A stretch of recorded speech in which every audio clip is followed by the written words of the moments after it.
Phone tapping కేసులో మాజీ మంత్రి హరీష్ రావు విచారణ కొనసాగుతోంది. జూబ్లీహిల్స్ పోలీస్ స్టేషన్లోకి కేవలం హరీష్ రావును మాత్రమే అనుమతించారు. ఆయనతో పాటు లాయర్ వెళ్లేందుకు అధికారులు పర్మిషన్ ఇవ్వలేదు. డీఎస్పీ స్థాయి అధికారి వెంకటగిరి నేతృత్వంలో 5 అధికారుల బృందం హరీష్ రావును విచారిస్తోంది. ఎంక్వైరీ నేపథ్యంలో బీఆర్ఎస్ నేతలు కార్యకర్తలు పెద్ద ఎత్తున జూబ్లీహిల్స్ పోలీస్ స్టేషన్ వద్దకు చేరుకున్నారు. ఆయన చేరుకోక ముందే పలువురు ఎమ్మెల్యేలు అలాగే మాజీ మంత్రులు కూడా పిఎస్ వద్దకు చేరుకున్నారు. సుప్రీంకోర్టు గతంలో ఇచ్చిన ఆదేశాలను బేఖాతరు చేస్తూ ప్రస్తుతం హరీష్ రావును మళ్ళీ విచారణకి పిలవడం ఏంటంటూ కూడా మాజీ మంత్రి శ్రీనివాస్ గౌడ్ మాట్లాడడం కూడా మనం బ్రేక్కు ముందు చూసాం. ప్రస్తుతం ఆయన విచారణ ఎదుర్కొంటున్నారు. జూబ్లీహిల్స్ పోలీస్ స్టేషన్ లోపలికి వెళ్లారు. సిట్ నోటీసుల నేపథ్యంలో ఈరోజు ఉదయం న్యాయవాదులతో భేటీ అయ్యారు హరీష్ రావు. అనంతరం BRS working president KTR BRS నాయకులతో కలిసి తెలంగాణ భవన్కి వెళ్ళారు. అక్కడ నుంచి జూబ్లీహిల్స్ పిఎస్కు చేరుకున్నారు హరీష్ రావు. ప్రస్తుతం ఆయన విచారణ ఎదుర్కొంటున్నారు. విచారణ లోపల కొనసాగుతోంది. అయితే మొదలైందా లేదా అనేది ఇంకా తెలియాల్సి ఉంది. అయితే ఆయన న్యాయవాదిని పోలీసులు లోపలికి అనుమతించలేదు అనేది తెలుస్తోంది. ఇలాంటి విచారణలో న్యాయవాదులతో సహా న్యాయవాదుల సమక్షంలో విచారణకు హాజరయ్యే వెసులుబాటు ఉంటుంది. అయినప్పటికీ దాన్ని నిరాకరించిన నేపథ్యంలో హరీష్ రావు ఒంటరిగానే విచారణ ఎదుర్కోవడానికి పోలీస్ స్టేషన్ లోపలికి వెళ్లారు. సో డీఎస్పీ స్థాయి అధికారి వెంకటగిరి నేతృత్వంలో జరుగుతున్న ఈ విచారణకు ప్రస్తుతం మాజీ మంత్రి హరీష్ రావు హాజరయ్యారు. సో ఎలాంటి ప్రశ్నలు, ఎలాంటి క్వశ్చనర్ ఆయన ముందు ఉంచబోతున్నారు, ఎలాంటి సమాధానాలు హరీష్ రావు ఇవ్వబోతూ ఉన్నారు, ఈ విచారణ ఈ రోజుతో ముగుస్తుందా లేదంటే సంతృప్తి చెందనట్లయితే కనుక హరీష్ రావును మళ్ళీ పిలుస్తారా, సాక్షిగానే ఆయన్ని విచారిస్తున్నారా, లేదంటే ఈ ఫోన్ ట్యాపింగ్ వ్యవహారంలో ఆయన ప్రమేయం ఏదైనా ఉందా అనే రీతిలో ప్రశ్నలు కొనసాగుతాయా అనేది తెలియాల్సి ఉంది. అయితే దీని అంతటినీ కూడా ఒక డైవర్షన్ పాలిటిక్స్గా హరీష్ రావు ఉదయం నుంచి కూడా మాట్లాడడం మనం చూసాం.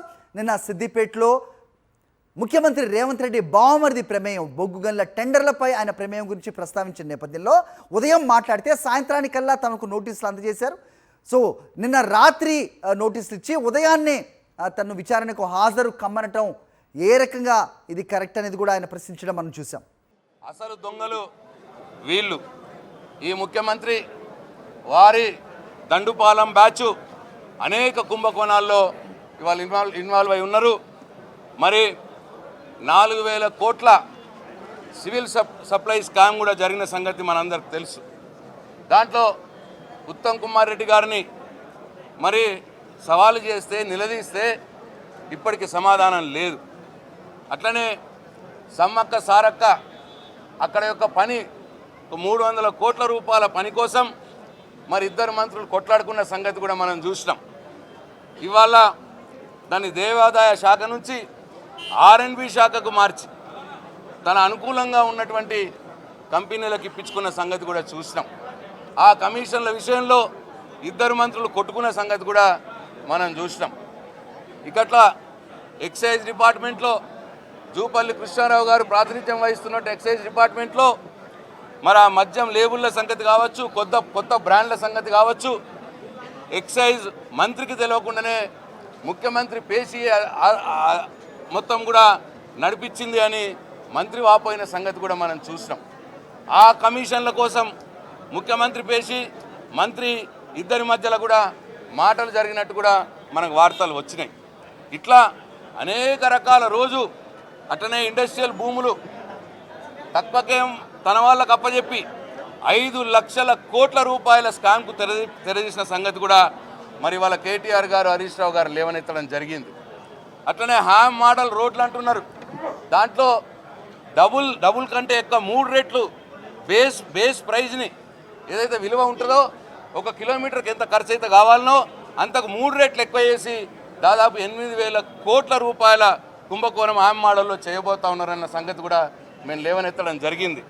ఇట్లా నిన్నటికి నిన్న బొగ్గు సంగతి, సింగరేణి బొగ్గులో అటు వెంకటరెడ్డి గారు, సీఎం గారు, ఇటు భట్టి విక్రమార్క గారి మీద అనేక రకమైన వార్తలు వచ్చినాయి.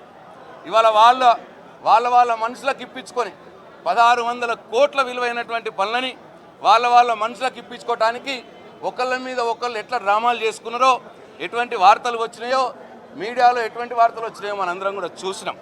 ఇట్లా పొద్దున్న లేస్తూనే దోచుకునుడే ఒక పని, కుంభకోణాల మీద కుంభకోణాలు తప్పిస్తే ఈ ప్రభుత్వం ప్రజలకు ఈ 2 సంవత్సరాలుగా చేసిందేమీ లేదు. ప్రజలకు ఇచ్చిన హామీలు రైతు బంధు ఎగ్గొడతా ఉన్నారు. రుణమాఫీ 2 లక్షల రుణమాఫీ సగం మందికి అయింది. 500 వడ్ల బోనస్ అన్నారు, అది ఎప్పుడు ఇస్తున్నారో ఎవరికి అర్థం కావట్లేదు. 2500 ప్రతి మహిళకు అన్నారు, అది లేదు. 2000 పెన్షన్ 4000 అన్నారు, అది లేదు. తులం బంగారం అన్నారు, అది లేదు. 2 లక్షల ఉద్యోగాలు మొదటి సంవత్సరంలో అన్నారు, అది మాట తప్పినారు. ఇట్లా ప్రజలకు ఇచ్చిన అన్ని హామీల్ని ఆ మాటలు తప్పి ప్రజల్ని మోసం చేస్తూ మరి దాని నుంచి బయటపడటానికి ఏం చేయాలని అర్థం కాక ప్రతిపక్ష నాయకుల మీద సీరియల్గా టీవీ సీరియల్ నడిపించినట్టు నడిపిస్తా ఇవాళ కేసులు పెట్టుకుంటా పోతా ఉన్నారు. మరి ఇదంతా కూడా మేధావి లోకం ఆలోచించాలని చెప్పి విజ్ఞప్తి చేస్తూ ఉన్నాం. ఒకవైపు ప్రతిపక్ష పార్టీల్ని ప్రజలకు ఇచ్చిన హామీల్ని ఏం చేసిర్రు, ఎందుకు చేస్తలేరని అడిగినటువంటి మా నాయకుల మీద కేసులు పెడుతూ మరోవైపు ఎంత దొరికితే అంత దోచుకునే కుంభకోణాల మీద కుంభకోణాలు అదే పనిగా ఇవాళ ఈ ప్రభుత్వం చేస్తూ ఉన్నది.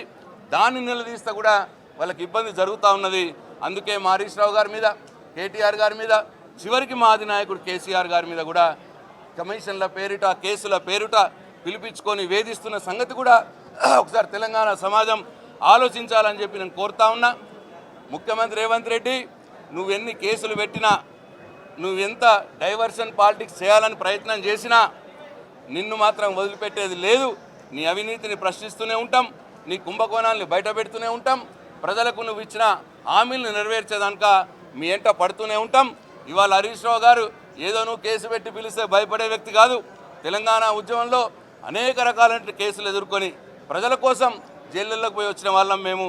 కాబట్టి ఈ నీ బెదిరింపులకు, నీ పిట్ట బెదిరింపులకు భయపట్టోడు ఎవరు లేడు. ఇక్కడ ఉన్న వాళ్ళందరం కూడా కేసీఆర్ సైనికులము. తెలంగాణ ఉద్యమంలో చురుకుగా పాల్గొన్న బిడ్డలము. నీలాగా ఉద్యమకారుల మీద రైఫిల్ పట్టుకొని పోయిన వాళ్ళం కాదు మేము. రైఫిల్ మా గుండెలకు కత్తుకొని మేము పోయిన మనుషులం మేము. కాబట్టి నీ ఈ పిట్ట బెదిరింపులకు భయపడేది లేదు. హరీష్ రావు గారు వెంబటి యావత్ బీఆర్ఎస్ పార్టీ నిల్చున్నది. తప్పకుండా న్యాయం ధర్మం గెలుస్తుంది. నువ్వు ఆధారాలు లేని